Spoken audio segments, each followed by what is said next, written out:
media. It is now 20 to 7 on Monday the 10th.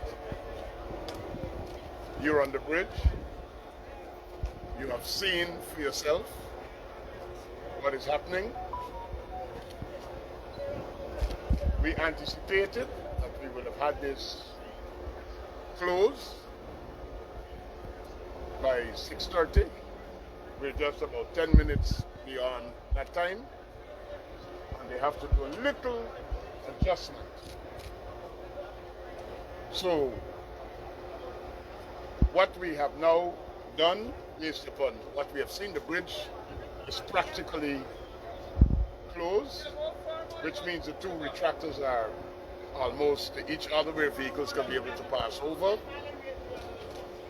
The general manager has just advised me that with the tidying up and the cleaning up of getting all of the equipment and welding torches and everything off, we will open for vehicular traffic at 9 p.m. tonight, and we'll be able to carry up to 12 tons. Up to 12 tons. So sand trucks and other cargo bearing trucks with 18 tons that was normally allowed, we're asking you to hold on your weight. Some of the empty trucks will be able to cross once you're not more than 12 tons, but canters and other vehicles, and we will have the tellers and everything in place. 9 o'clock, we'll be able to move through. So at 6:30, 20 to 7, now quarter to 7, the men and women have done an extraordinary job. And I must also say, you men and women of the media, you have also done an extraordinary job, in that we were able to face such a major challenge without the panic. You realize there was no panic. You helped us in getting out correct information. You helped us in getting out timely information. So you of yourselves have done a tremendous job. By no means all of the work that has to be done on the bridge is completed, but sufficient is done to ensure that we could get up to 12 tons moving. They have just advised me that we will have to go into emergency to get 2 pontoons, because right now they did not recognize it initially, but those pontoons are badly damaged with holes. So what we have right now is pumps that are being installed to keep the water out of the pontoon. So we have to go into emergency mode in procuring 2 additional pontoons. We got 1 delivered yesterday, and that was able to be put in. It was about the last assignment that they had to complete, putting in that pontoon this afternoon, and that is why we were very optimistic that we'd be able to get everything done by 6:30. So at this stage, it's tidying up, cleaning up, and stabilizing. And by 9 o'clock, traffic will be flowing on the Demerara Harbor Bridge. Let me take this opportunity again. You came to the bridge, you saw the way it was. Some of you came earlier, some of you came after. Getting this to where it is now was no ordinary job. Our Guyanese men have shown their capacity, and I don't think after now anybody should ever speak an ill word or downgrade the capacity of Guyanese contractors and Guyanese engineers and Guyanese fabricators. You saw the men welding, cutting, moving at a fast rate. They tested many of the things that needs to be tested, and that was all. And we also want to take this time to thank the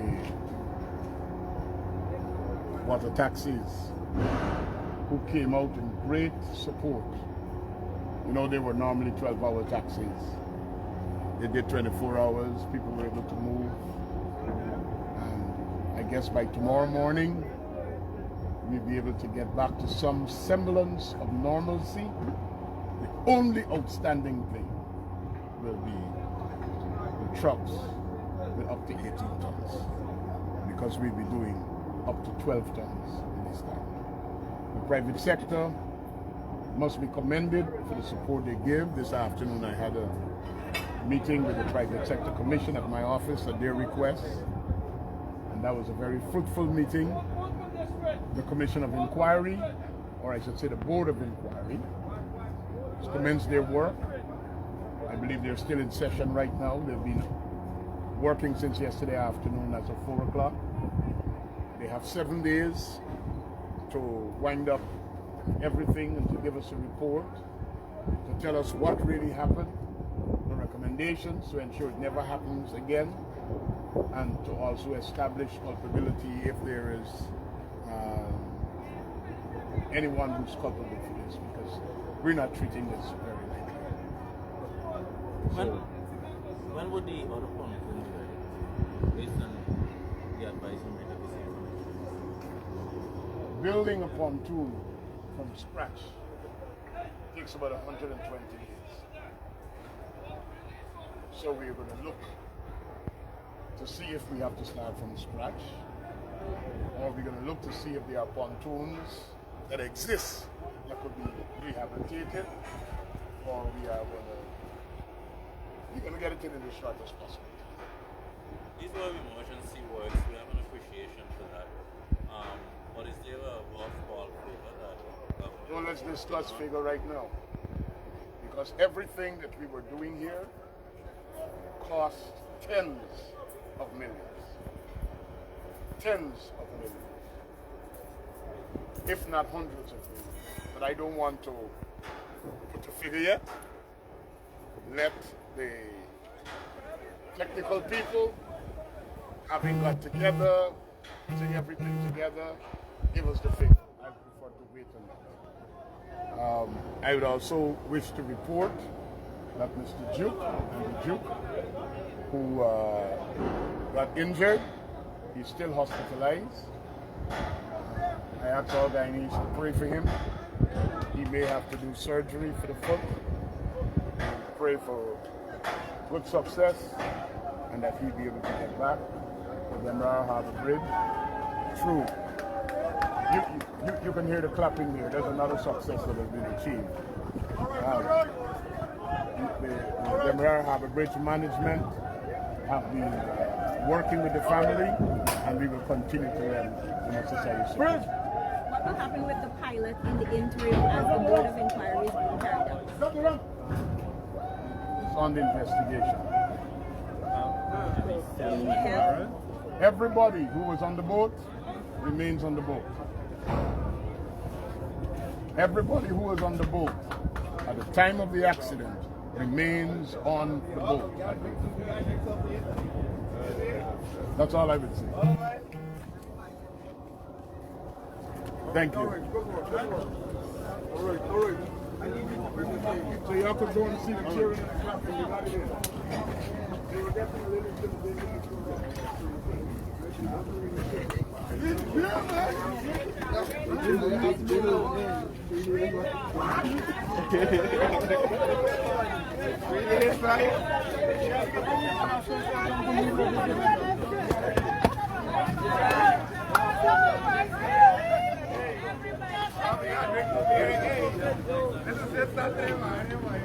Thank you for the support.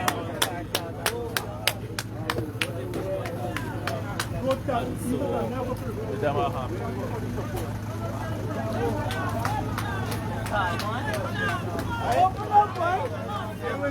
You're the city.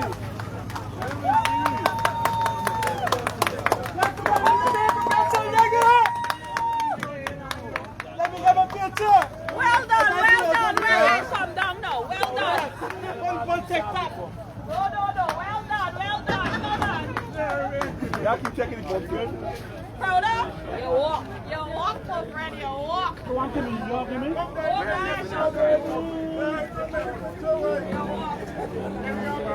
Come by.